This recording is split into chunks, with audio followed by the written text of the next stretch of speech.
사랑의 하나님, 저희가 예배당에 나와 함께 예배드리게 하심을 너무 감사합니다. 주님께서 동행하여 주셔서 하루하루를 감사함으로 귀하게 살아가며 건강하게 지낼 수 있게 모든 여건을 허락해 주셔서 너무 감사합니다. 한 주간의 저희의 삶을 되돌아봅니다. 나의 생각대로 행동하며 기도는 멀린 하진 않았는지, 나의 힘으로 해결했던 모습들이 있진 않았나, 이러한 모습들을 회개하며 나아갑니다. 기도로 하루를 시작하고 기도로 마무리하는 삶으로 무장되어지는 삶으로 하나님 중심으로 살아가게 하옵소서. 늘 말씀을 가까이 하는 삶이 되도록, 말씀 안에서 살아가는 자가 되도록 노력하는 삶이 되길 소망하며 기도합니다. 우리 섬김의 교회 교우들이 각자의 자리에서 최선을 다해 섬기고 있습니다. 그 섬김이 저희가 하나 되게 하며 그 섬김으로 말미암아 하나님 나라의 확장의 이바지가 되길 소망합니다. 저희가 세상 사람들에게 본이 되어 하나님의 사랑을 전하는 사람이 되길 기도합니다. 묵묵하게 섬기는 교우들에게 주님께서 함께하여 주시고 그들의 마음을 만져주시옵소서. 유아부터 작년까지 하나님을 주라 고백하고 믿음 안에 살아가며 하나님의 사랑을 느끼며 한 주간도 승리하게 하옵소서. 특주를 준비한 앙소리 앙상볼 연주가 하나님만을 바라보며 하나님께만 올려드리는 찬양을 받아주시옵소서. 연주 가운데 주만 바라볼지라 라는 가사를 묵상하게 하시고 은혜 받는 귀한 시간이 되길 원합니다. 울산 CTS 순회 예배를 통해 가는 곳곳마다 은혜가 늘 충만하게 하옵소서. 말씀을 전하시는 목사님의 영육간의 강건함을 허락하여 주시고 말씀의 은혜를 풍성하게 더하여 주시옵소서. 말씀을 듣는 저희의 마음밭을 열며 한 주간 그 말씀으로 살아가게 하옵소서. 하나님의 사람으로 이 땅에 오신 우리 구주 예수 그리스도 이름으로 기도합니다. 아멘. 요시야 왕은 8살에 왕으로 등극해서 31년간 다스렸습니다. 남유다의 왕입니다. 그의 할아버지 므낫세 그리고 아버지 아몬은 여호와 보시기에 악한 왕으로 성경은 기록하고 있습니다. 하지만 요시야는 여호와 보시기에 정직했습니다. 그의 조상 다윗의 길로 걸었던 왕입니다. 결코 좌우로 치우치지 아니했던 왕입니다. 이렇게 평가를 받게 된 이유가 있습니다. 가장 먼저 언급한 내용 중에 하나는 산당들과 아세라 목상들과 우상들, 아로 새긴 우상들을 부어 만든 그 모든 상들을 제거했기 때문이라고 소개하고 있습니다. 심지어 우상들에게 제사하던 거짓 제사장들의 뼈까지 제단 위에 불사를 정도로 우상 숭배에 대해 척결을 단행했던 왕이었습니다. 이뿐만 아닙니다. 7절 말씀에는 남유다뿐만 아니라 온 이스라엘 땅에 있는 모든 태양상을 찍고 예루살렘으로 돌아왔다라는 기록까지 하고 있습니다. 사실 이 당시 남유다 백성들은 하나님의 언약 백성들입니다. 하나님을 거스르는 행동을 서슴지 않았던 잘못된 삶들을 살고 있었던 백성들로 전락했습니다. 그들은 하나님을 섬긴 게 아닙니다. 그들은 하나님께서 말씀하셨던 십계명의 제1계명을 통해서 나 외에는 다른 신들을 내게 두지 말라라고 하신 말씀을 어겼습니다. 예배의 대상을 결코 하나님 한 분 외에 어떤 것으로도 바꿀 수 없음에 대한 명령 아니십니까? 그럼에도 불구하고 이 패역한 백성들은 언약 백성의 자리를 박차고 일어나서 경배의 대상을 찾아 나섭니다. 하나님의 영광을 바꾸어 버렸습니다. 누가 바꾸었단 말씀입니까? 하나님의 언약 백성들이라고 불려졌던 사람들입니다. 그들이 예배의 대상을 바꾸었습니다. 아니, 더 정확하게 말씀드리자면 예배의 유일한 대상이신 하나님을 바꿔버렸습니다. 외면했습니다. 그런데 예배의 대상만 외면하는 게 아닙니다. 예배의 방법까지도 바꿔버렸습니다. 십계명의 두 번째 계명도 버렸다라는 뜻이죠. 언약 백성들이 지켜내야만 했던 계명 아닙니까? 하지만 하나님의 방법과 방식이 한순간에 사람의 방법과 방식으로 변질되었습니다.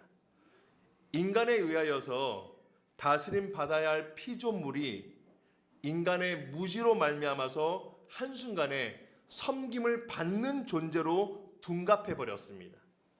피조물들 스스로가 행한 일이 아닙니다. 아예 사람들이 이렇게 만들어 버렸습니다. 이런 상황이 계속되던 시대에 요시야 왕은 왕위에 있은 지 8년, 그의 나이 16살 되던 그때 다윗의 조상 그의 하나님을 찾았습니다. 다윗이 하나님을 찾았다라고 하는 이 말은 하나님을 두려워하고 그분 앞에서 바르게 통치하려고 했다라는 뜻입니다. 그래서 요시야 왕의 가장 최우선 시행했던 일이 하나님이 아닌 다른 신상들을 제거하는 일, 즉 우상을 탑하는 일이었습니다. 여러분, 우상 척결을 시행하는 동시에 이 요시야 왕은 성전을 수리하기까지 합니다. 그 일을 맡은 hil기야 제사장, 그 장소에서 모세가 전한 율법책을 발견합니다. 이 율법책은 모세가 전한다라고 하는 내용으로 보아서 모세 오경임에 틀림없습니다. hil기야 제사장이 발견된 율법책을 서기관 사반에게 건네고 사반은 왕에게 전달하여 보고한 후 그 율법책의 내용을 들려드립니다. 읽습니다. 왕이 그 말씀을 듣자 자신의 입고 있던 옷을 찢었습니다. 생각지도 못한 일이 일어났습니다. 왕이 옷을 찢는다는 건 분명히 두 경우 중 하나입니다. 한 경우는 매우 분노가 극심했을 때, 여러분 열왕기하 5장에 나타난 나아만 장군 이야기 아시지 않습니까? 이스라엘 왕에게 편지를 보냈습니다. 그때 이스라엘 왕이 자신의 옷을 찢었습니다. 이때 옷을 찢은 이유는 분노에 찬 생각 때문이었습니다. 우리를 공격하려고 오기 위한 전략이다, 작전이다 라고 하는 그 속셈이라고 생각했기 때문에 왕은 분노했던 겁니다. 그래서 그때 옷을 찢었습니다. 이렇게 분노가 극심할 때 옷을 찢습니다. 그리고 또 한 가지의 옷을 찢는 경우가 있습니다. 그건 어떤 때이냐면 크게 회개할 때입니다. 요시야 왕은 회개한 겁니다. 자신의 죄악에 대한 회개도 회개이지만 이 백성들이 하나님의 말씀을 듣는 순간 얼마나 큰 잘못을 하고 있는지를 알게 되었다라는 뜻인 겁니다. 그래서 요시야 왕은 옷을 찢을 정도로 심각하게 하나님 앞에 회개하고자 했던 마음으로 하나님께 마음을 보였습니다. 자기 백성들을 향한 진정한 회개를 담고 있었습니다. 요시야 왕은 여기서 멈추지 않았습니다. 이 율법책의 내용이 사실이 맞는지 그렇지 않은지를 확실하게 파악하라라고 명하기까지 했습니다. 오늘 본문 21절 말씀에는 너희는 가서 나와 및 이스라엘과 유다의 남은 자들을 위해서 이 발견한 책의 말씀에 대해 여호와께 물으라라고 하고 있고, 우리 조상들이 여호와의 말씀을 지키지 아니하고 이 책에 기록된 모든 것을 준행하지 아니하였으므로 여호와께서 우리에게 쏟으신 진노가 크도다 하니라라고 이렇게 기록되어 있습니다. 여호와께 물으라라고 한 건 이 당시에 선지자 외에는 방법이 없었습니다. 그래서 hil기야와 왕이 보낸 사람들은 선지자 훌다를 찾아갔죠. 훌다는 참된 하나님의 선지자였습니다. 특별히 발견될 율법책에서는 진노의 저주가 임한다라는 말씀, 하나님의 노여움이 꺼지지 않겠다라고 하는 이 말씀이 확실히 맞다라고 하는 걸 입증해 보였습니다. 요시야 왕은 바쁘기 시작했습니다. 백성들에게 내리는 재앙들이 있다는 사실을 알았기 때문에 그렇습니다. 사람들을 불러 모았습니다. 다급했습니다. 그리고 모든 백성들이 모인 자리에서 성전에서 발견되었던 언약책의 말씀 내용을 무리들에게 들려주었습니다. 그리고 왕 스스로도 언약을 세워 하나님 앞에 다짐합니다. 요시야 왕이 이렇게 할 수 있었던 근거는 바로 신명기 말씀을 듣고 깊이 묵상한 이유 때문입니다. 신명기 6장 4절부터 9절 말씀에는 들으라 이스라엘아, 이스라엘아 들으라, 쉐마 이스라엘입니다.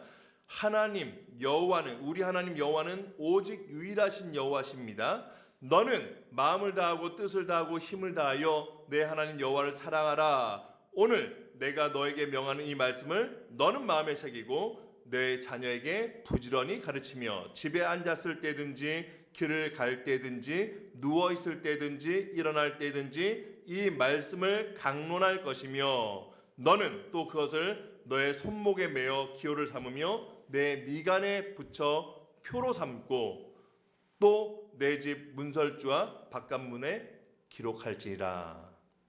여러분, 마음을 다하고 뜻을 다하여 힘을 다하여 여호와를 사랑하라 라고 기록되어 있는 신명기 말씀 보고 계시죠? 그런데 이 말씀을 들은 요시야 왕은 마음을 다하고 목숨을 다하여 여호와를 순종하겠다라고 다짐했습니다. 특별히 뜻을 다하고 힘을 다하여라고 하는 이 부분을 요시야 왕은 목숨을 다하여라고 수정해서 고백한 겁니다. 또 여호와를 사랑하는 말씀이 요시야 왕에게는 여호와께 순종하겠다라는 내용으로 달라졌습니다. 결국 계시하신 하나님의 말씀보다 더 강한 적용의 모습을 요시야는 직접 보여주었습니다. 뜻을 다하고 힘을 다할 수 있는 건 목숨을 바칠 때야 비로소 가능하다라는 의미를 담고 있는 겁니다. 그리고 하나님을 사랑하라 라는 말씀은 추상적인 개념이지만 구체적으로 어떻게 해야 하는지를 알려주고 있는 말씀을 소개하고 있습니다. 하나님을 사랑한다면 하나님께 순종해야 마땅하다라는 말씀인 겁니다. 이 말은 하나님을 사랑한다고 하면서 하나님의 말씀을 순종하지 않으면 그건 진짜 하나님을 사랑하는 건 아니다라는 뜻입니다. 요시야가 노소를 막론하고 백성들을 한자리에 불렀습니다. 그 말씀을 듣게 한 이유도 분명했습니다. 하나님의 말씀을 너의 자녀들에게 부지런히 가르치며 라고 되어 있기 때문이었습니다. 말씀을 언제든지 가르쳐야 한다라는 내용입니다. 그 말씀을 항상 곁에 두어야 한다라는 말씀 때문이었습니다. 심지어 집의 문설주와 바깥 문까지도 기록해 두라라고 명령하셨기 때문입니다. 이것이 온 백성들을 모아야 하는 가장 중요한 이유였습니다. 잊어버리고 있었던 하나님의 뜻을 알게 된 겁니다. 하나님께서 가장 바라고 계신다는 그 일이 바로 무엇인지를 깨닫게 되는 순간이었습니다. 하나님의 마음은 하나님의 말씀 안에 모두 기록되어 있음을 믿으시길 바랍니다. 그렇기 때문에 백성들에게 그 사실을 들려준 겁니다. 자기들의 뜻대로 자신들의 마음대로 살아오던 백성들, 그래서 온갖 우상들을 만들어 놓곤 그 우상에게 절하며 경배했던 자들 아니었습니까? 하지만 하나님의 말씀을 듣고 마음을 돌이켰습니다. 말씀을 듣고 변화가 일어났습니다. 하나님의 언약이 무엇인지를 발견하게 되었고 즉시 순종하기로 했습니다. 이것이 가장 중요한 메시지 아니겠습니까? 저와 여러분들 인생에 있어서 가장 중요한 일이 있다면 바로 하나님의 말씀이 발견되어지는 일인 줄 믿으시길 바랍니다. 그리고 그 말씀 때문에 그동안 따르던 우상을 척결하는 일입니다. 또 하나님의 말씀이 얼마나 소중한지를 깨닫고 하나님의 언약을 따르기로 한 일입니다. 이렇게 해서 다시 10계명의 제1계명과 제2계명의 내용을 회복할 수 있는 일인 줄 믿으시길 바랍니다. 이 사실을 알려주는 한 사람이 바로 요시야 왕이었습니다. 말씀 앞으로 인도한 장본인이었습니다. 이 모든 일은 남유다 백성들 그들 스스로가 할 수 있었던 일이 아니었기 때문이죠. 오로지 이는 전적으로 하나님의 말씀 때문이었습니다. 그 말씀이 한시적이지만 회개의 자리로 나오게 했습니다. 여러분, 제가 방금 한시적으로라는 표현을 사용했습니다. 이건 구약 시대에 모두 다 일어나는 회개는 한시적입니다. 한시적일 수밖에 없습니다. 그렇다면 한시적이 아닌, 일시적이 아닌 영원한 회개가 가능할 수 있는 방법은 있겠습니까? 네, 있습니다. 그런데 구약에선 없었습니다. 구약 시대는 영원한 회개는 불가능한 일이었습니다. 그래서 구약에서의 율법책 발견으로 말미암아 일시적인 회개만 가능했던 거였습니다. 그렇다면 신약에서는 어떻게 가능해졌습니까? 말씀이신 하나님께서 육체로 오셨기 때문에 가능했습니다. 이 일을 성취하러 오신 분, 그분이 바로 예수 그리스도이십니다. 그분 자체가 말씀이었습니다. 그분이 사람의 몸을 입고 이 땅에 오셨다는 뜻입니다. 그래서 그분으로 인하여서 옷을 찢고 회개하며 통곡할 때 한시적인 회개가 아니라 영원한 회개가 주어짐을 믿으시길 바랍니다. 그렇다면 아니, 예수님이 말씀이셨다는 근거가 어디 있습니까? 그게 어디에 나와 있습니까? 그 말씀은 요한복음 1장 14절에 나타나 있습니다. 같이 한번 읽어주시겠습니까? 시작.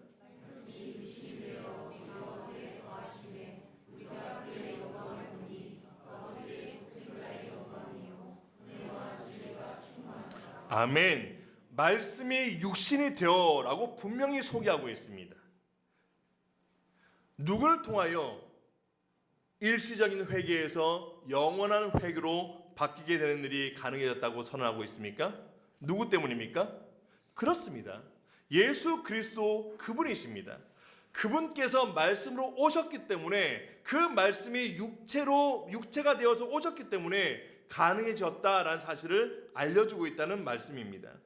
자, 이제 다시 요시야 이야기로 돌아가 볼까요?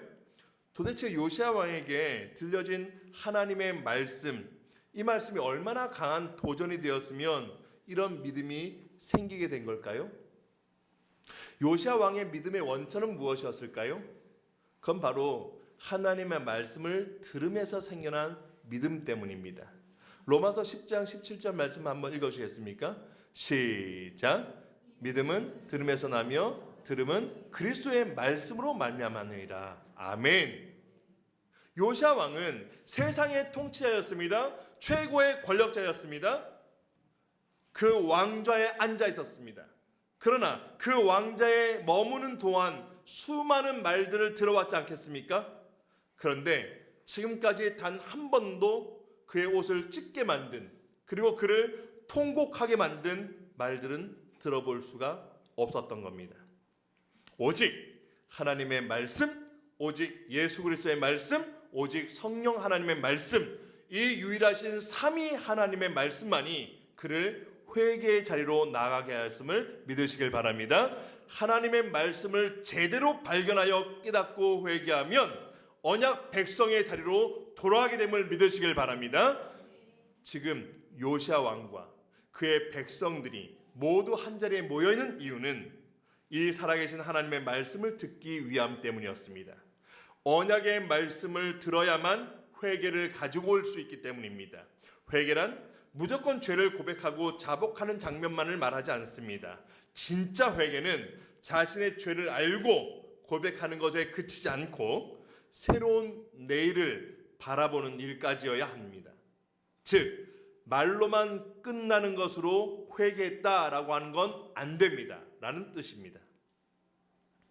죄인의 상태에서 자신의 죄를 고백한 후에 예수 그리스도의 십자가로 말미암아 새 사람이 되었음을 고백하고 그 새 사람이 된 삶으로서의 순종함으로 나타내 보이는 일까지가 진짜 회개라는 말씀입니다.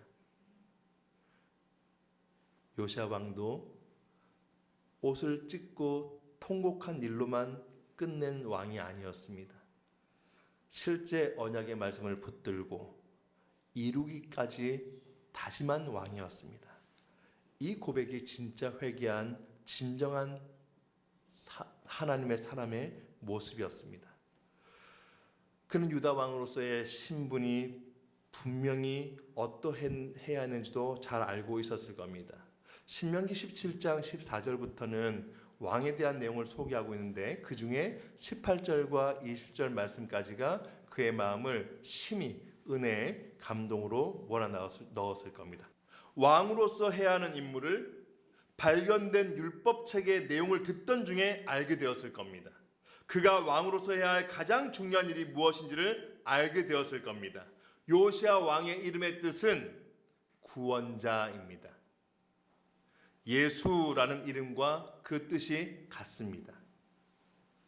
구약시대의 세 직분이 왕, 제사장, 선지자였습니다. 구약시대는 한 사람씩에게만 기름을 부어서 해당 직분을 임명했습니다. 하지만 예수 그리스도는 메시아, 즉 기름 부음을 받은 자로서 그분은 왕과 제사장과 선지자의 직분 이 세 가지를 동시에 가지고 계셨던 유일하신 분이셨습니다.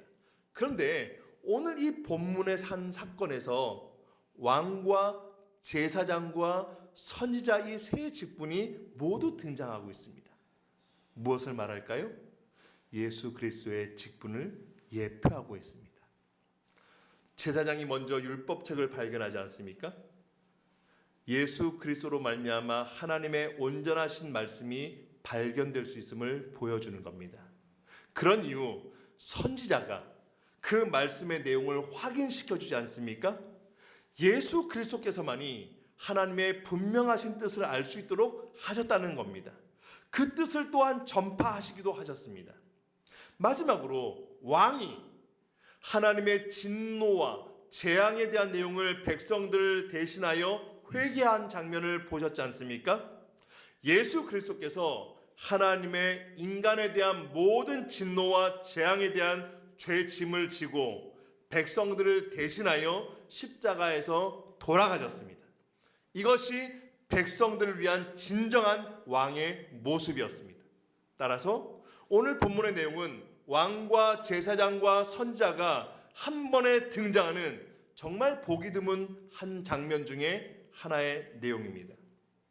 결국 하나님의 말씀으로 인해서 회개하고 변화되어야 함을 소개하고 있는 본문이라는 뜻입니다.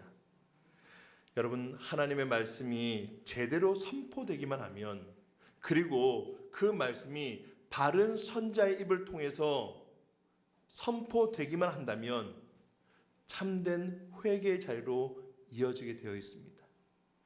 예수님의 새 직분이 바로 이러한 모든 능력을 갖추었음을 기억하시길 바랍니다. 오늘 본문은 예수 그리스도를 예표한다고 해도 틀리지 않은 곳입니다. 그렇다면 이제 예수 그리스도의 복음을 듣고 회개해야 할 사람은 누구입니까? 바로 하나님께서 택하시고 하나님께서 찾으시고 하나님께서 부르시는 그 언약의 백성들 아닙니까? 사망의 골짜기에서 생명의 강가로 나와야 하는 이들은 누구겠습니까? 바로 구속함을 받은 백성들 아니겠습니까? 흑암의 세계에서 뛰쳐나와 기이한 생명의 빛으로 나와야 하는 이들은 누구겠습니까? 바로 자유함을 누리게 된 새 생명을 얻은 빛의 자녀가 된 거룩한 사람들 아니겠습니까? 구약에서는 요시야 왕이 당시의 백성들을 진노와 재앙에서 구원했다라고 설명드렸습니다. 그런데 이젠 왕으로 오신 예수 그리스도께서 우리들을 영원한 진노와 재앙에서 구원해 주셨음을 믿으시길 바랍니다. 요시야 왕이 일으킨 회개는 일시적인 구원을 가지고 오지만 예수님을 통하여서 일깨워지게 된 회개는 영원한 생명을 얻게 되는 놀라운 은혜가 있음을 믿으시길 바랍니다. 사랑하는 성도님 여러분, 언약책의 발견은 곧 하나님의 발견입니다. 하나님의 말씀의 발견은 곧 유일하신 구원자 예수 그리스도의 발견입니다. 요약하자면 하나님의 말씀은 생명을 부여하시는 능력이란 뜻입니다. 예수 그리스도로 말미암아 참된 회개의 자리로 나아가서 언약 백성으로서의 삶을 살아들이시는 울산 성김여교회 모든 교우들 되시기를 간절히 바랍니다. 아멘.